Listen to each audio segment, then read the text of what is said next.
What happens when a guest completely flips the conversation, and even seasoned hosts can't believe what they're hearing? Make sure to subscribe to Fame After Hours, and like and comment for more talk show coverage. The camera pans across the bright, bustling studio. The audience cheers as the show opens. The hosts, 3 women and 1 man, are seated, coffee mugs in hand, papers scattered before them. Ben Shapiro sits across, composed but visibly intense. The music fades, applause lingers, and the first host leans forward, a mix of curiosity and caution in her eyes. Host 1, welcome back, everyone. Today, we have a very special guest joining us, Ben Shapiro. Ben, thanks for being here. You've been making headlines lately with some pretty strong opinions. We're eager to hear your take. Ben Shapiro nods, a slight smirk. Thank you for having me. I appreciate the platform. There's a lot to unpack, and I think it's time we address some of the issues directly. Host 2 leans forward, voice slightly tense. Okay, well, let's start with what's been circulating online. Many people feel that your recent statements have been controversial, even polarizing. How do you respond to that? Ben Shapiro. Calm, precise, controversial? Perhaps. Polarizing? Maybe. But what I'm trying to do is cut through the noise. People are too often scared to say what they truly believe, and I think that's the real issue. We can't have meaningful discussions if everyone just tiptoes around uncomfortable truths. Audience. A scattered murmur of agreement and skepticism, some applause, some quiet murmurs. Host 3 raises an eyebrow. Uncomfortable truths. Ben, with all due respect, some of these so-called truths have been criticized for being divisive. Where do you draw the line between honesty and provocation? Ben Shapiro leans slightly forward, tone firm. The line is clear. Facts are facts.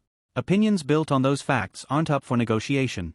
What I've said may challenge perspectives, but that's the point of discussion.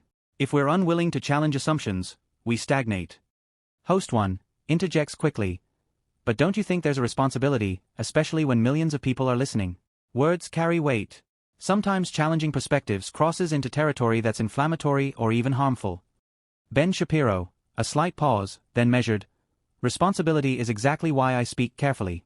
I present data, logic, and reasoning.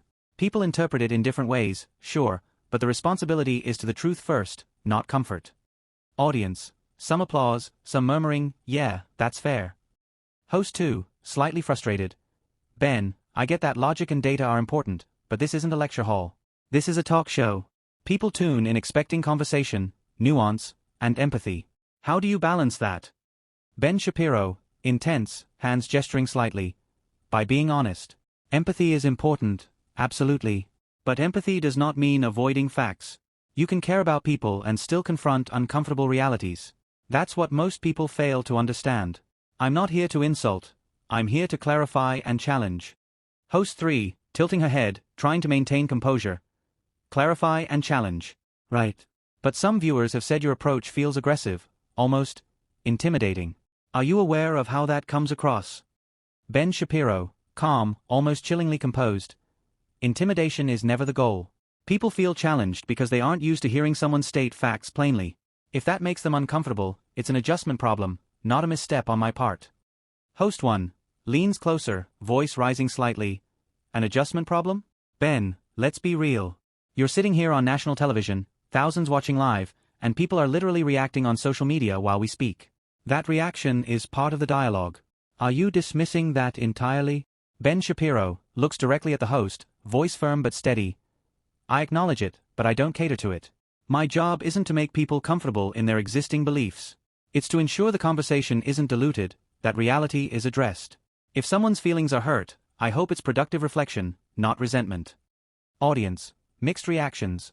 Audible gasps, some whispers, scattered applause. You can hear a few wows. Host 2 sighs, leaning back. Alright, let's get to the heart of the controversy.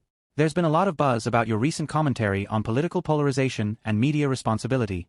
Can you break down your stance in simple terms for our viewers? Ben Shapiro nods, speaking with clarity and pace. Absolutely. The media plays a huge role in shaping opinions. Too often, they sensationalize rather than inform. People react to headlines, not substance. What I try to do is dissect these narratives, expose inaccuracies, and offer a framework for understanding the bigger picture. It's not sensational, it's analytical. Host 3, interrupting, with a hint of exasperation. Analytical, sure. But some would argue your style, the way you present your arguments, comes across as combative. Do you see the difference between rigorous analysis and provocation? Ben Shapiro leans forward slightly, calm but piercing gaze. Combative? Perhaps, in tone if measured. But provocation is deliberate insult or manipulation. I provoke thought, not anger. I push audiences to reconsider assumptions. That's essential. If that feels combative, it's because comfortable narratives are being disrupted. Audience. Audible chatter, some nodding, some murmuring disbelief. A few whistles, a few applause. Host 1, sounding more insistent. Ben, let me challenge you here. If your words create division among viewers, whether intended or not, does that hinder meaningful conversation? Ben Shapiro, steady, leaning back slightly, calm tone. Division exists independently of me. My presence doesn't create it. It illuminates it. People need to recognize their own biases. The moment we blame a speaker for division, we avoid responsibility for introspection. I'm here to facilitate thinking, not to dictate emotion. Host 2, raising voice slightly, trying to regain control. Facilitate thinking, okay. But when you say that, it comes across as dismissive. Some viewers feel you're minimizing the very real impact your statements have on public perception and discourse. Ben Shapiro, nodding slowly. I hear that. But minimizing isn't my goal. I'm highlighting that impact is a natural reaction. That doesn't invalidate the point. Facts remain facts. Analysis remains analysis. People's feelings are important, but they cannot substitute for truth. Audience. Audible gasps, a few people clap softly, murmurs of wow, he's really hitting hard. Host 3, exasperated but composed, leaning forward. Ben, let's get practical.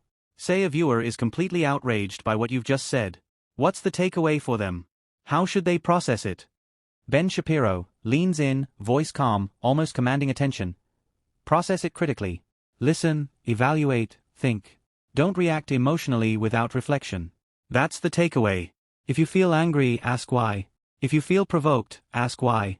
Understanding the framework, the facts, the logic, that's how you process it responsibly. Host 1, slightly raising her eyebrows, nodding but still tense. That's quite a challenge for a lot of people. Ben Shapiro smiles faintly. It should be. Growth is uncomfortable. Audience. Louder applause, some laughter, a few ha-s, tension palpable, camera pans to a young woman visibly nodding.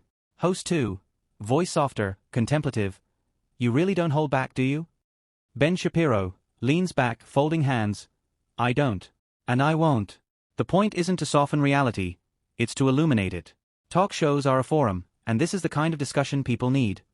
Host 3 pauses, clearly taken aback, then leans forward. All right, well, we've barely scratched the surface, but I think it's safe to say, you've definitely shaken the room here today.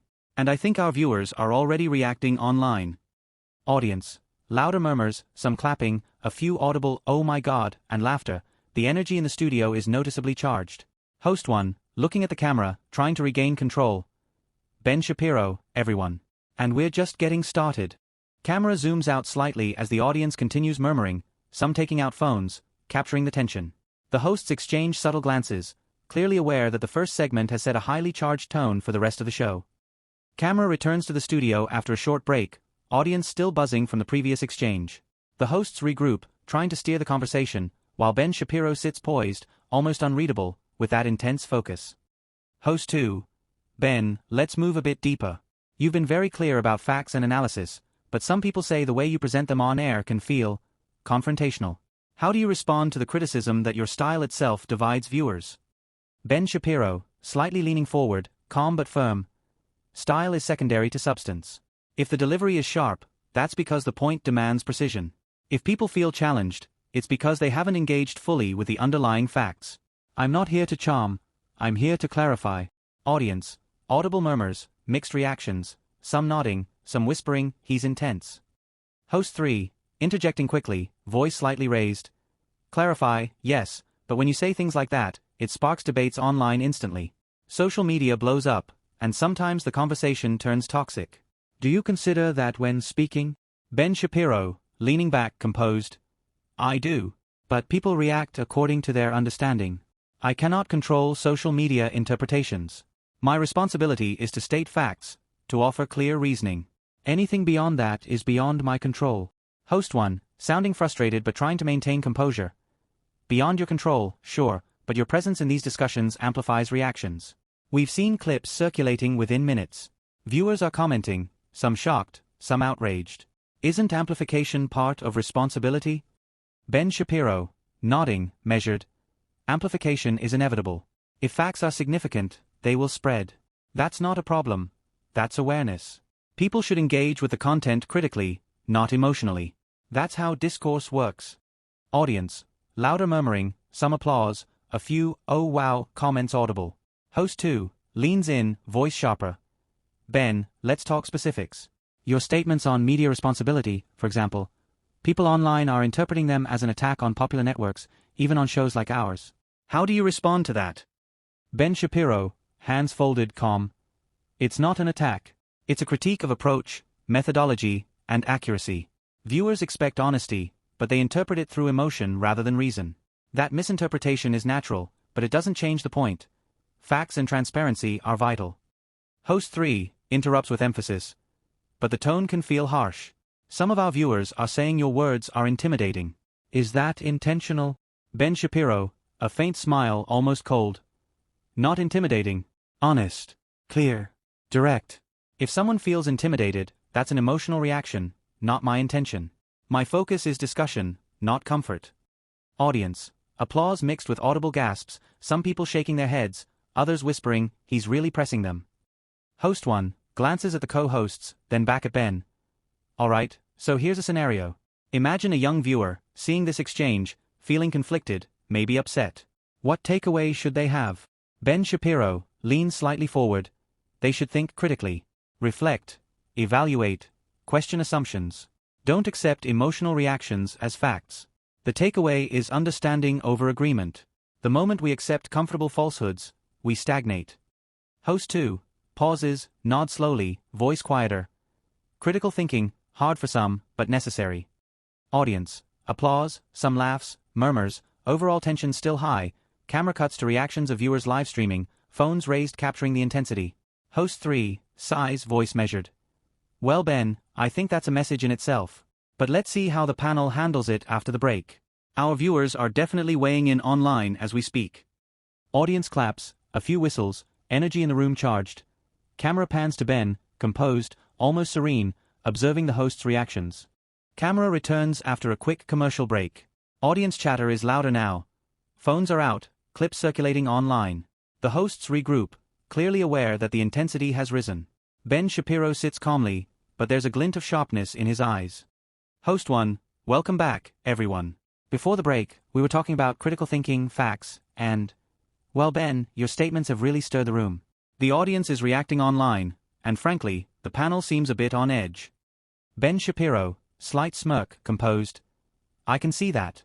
And I'd expect nothing less. The point of a conversation is to challenge assumptions, not to lull people into agreement. Host 2, voice sharper, leaning in.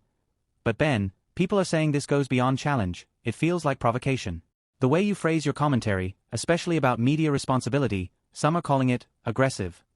Ben Shapiro nods, calm, hands folded. Aggressive? Perhaps in tone. But the purpose isn't to provoke emotions, it's to provoke thought. If people feel discomfort, that's a reflection of the gap between perception and reality. I cannot soften facts just to avoid reaction. Audience. Audible gasps, whispers of wow, and he's intense, a few scattered claps. Host 3, voice rising slightly, frustrated but controlled. Ben, let's address the most pressing point. Some clips from your appearance are already trending online. Fans and critics alike are debating your every word. How do you feel about this sudden, viral intensity? Ben Shapiro, leaning slightly forward, voice firm. I expected it. If the conversation matters, it will be discussed. That's how information spreads. People misinterpret, people react emotionally, but the facts remain. I'm not responsible for sensationalism. I'm responsible for clarity. Host 1 interjects, voice tense. Clarity, yes, but some viewers are saying that your approach is shutting down dialogue. Instead of encouraging discussion, it feels like you're dominating it. Ben Shapiro, slight pause, calm tone. I'm dominating facts, not conversation. If discussion falters, it's because others aren't engaging fully. I present the framework. People choose how to respond. The responsibility is shared. Audience. Louder reactions. Audible, oh my god, murmuring. applause from some sections, tension visible. Host 2, sounding slightly exasperated, shared responsibility, let's put it in practical terms. On social media, the reactions are explosive. Fans are defending you. Critics are furious. Are you concerned about the divisive impact this creates? Ben Shapiro leans in, intensity rising, voice measured but cutting. I'm aware of the impact, yes. But concern is not the same as avoidance. If people are divided, that's reality speaking, not me. My job isn't to mollify, it's to illuminate. The divisiveness exists regardless. I merely expose it to discussion. Host 3 interrupts, exasperated. Illuminate or instigate? Some viewers are calling this a full-blown media confrontation. Isn't there a line between analysis and confrontation?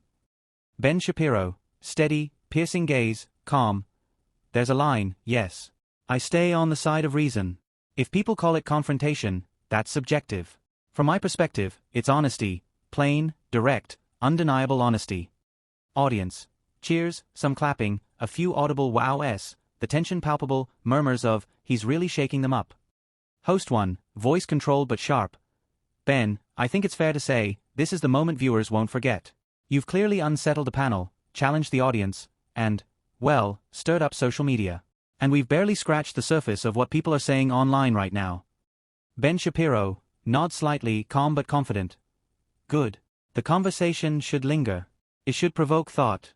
That's exactly what a meaningful dialogue does. Host 2, leaning back, a bit stunned. Alright, we're going to take a moment, but let's see how the panel recovers from this intense exchange. Audience. Applause, audible murmurs of excitement, some laughter, phones capturing reactions, camera pans across visibly stunned panel members. Host 3 glances at co-hosts. I think everyone watching knows we're witnessing something unusual today. The stakes are high, the tension is real, and the conversation is only getting started. Camera slowly zooms out, audience chatter intensifies, social media posts already streaming on screens in the background. Ben sits composed, watching the hosts with a faint smile, the calm center in the eye of the storm. The camera returns after the final segment. The studio is buzzing. Audience members are clapping, murmuring. Some are on their phones capturing the moments. The hosts gather themselves, visibly energized but still processing the intensity of Ben Shapiro's points. Host 1. Well, Ben Shapiro, it's safe to say this has been one of the most intense exchanges we've had in a while. The panel is still absorbing your arguments, and the audience reactions are strong, to say the least. Audience. Cheers, claps, murmurs of wow, and he really shook them up. Ben Shapiro. Calm, composed, slight nod. I appreciate the platform. My goal was to challenge assumptions and promote critical thinking. Judging by the reactions, it seems the discussion has done just that. Host 2, leaning forward, trying to keep control of the energy. Ben, I think what's remarkable is how quickly clips from this conversation have exploded online. Fans and critics alike are dissecting every sentence. The reactions range from praise for your clarity to shock at how direct you were. Ben Shapiro smiles faintly. That's the nature of meaningful discourse. It provokes reaction, it encourages reflection. If the conversation ends after leaving people comfortable, it hasn't served its purpose. Host 3 glances at co-hosts, voice quieter. I have to admit, the intensity here today really challenged us as a panel. Some of the audience members have been tweeting live, posting videos, and the studio is buzzing with excitement. It's clear that what happened here isn't going unnoticed. Audience. Audible gasps, laughter, some clapping, some murmurs of incredible. Host 1 addresses the camera directly. And for our viewers watching at home, you've been part of this live moment. The discussion has sparked debate on social media, with fans defending Ben's points, and critics questioning our responses. It's clear the conversation has ignited a larger dialogue online. Ben Shapiro nods, voice steady. Exactly. Conversations like these shouldn't stay contained within the studio. If people are talking, thinking, debating, it's a success. The moment you walk away without reflection, the dialogue has failed. Host 2, smiling faintly. Well, for those watching online, it seems this episode will be shared widely. Clips are already trending, with viewers commenting on every angle, from the data he presented to the intensity of the panel's reactions. This will likely be a discussion point for days. Audience. Cheers, applause, a few whistles. Some viewers visibly replaying clips on phones. Host 3, leaning in, softer tone. Ben, thank you for joining us and for shaking things up today. It certainly left the panel reflecting on our own approaches, and hopefully viewers at home are engaging critically as well. Ben Shapiro stands, smiling faintly. Thank you. I hope people take the time to think, question, and challenge assumptions. That's the most important takeaway. Host 1 addresses the camera, wrapping up. Alright, everyone, that's our show. And remember, this conversation is just the beginning. The discussion continues online, and your opinions matter. Audience, standing applause, cheers, phones recording final moments. Host 2, final words, enthusiastic. Share your thoughts in the comments, agree or disagree, and tell us what you think about today's heated exchange. And don't forget to subscribe to Fame After Hours for more real talk show stories. Camera pans over the applauding audience one last time. The hosts smile, Ben nods subtly, and the screen fades to the end credits. Social media buzz continues as clips trend across platforms, fans tweeting, posting reactions, and debates flourishing.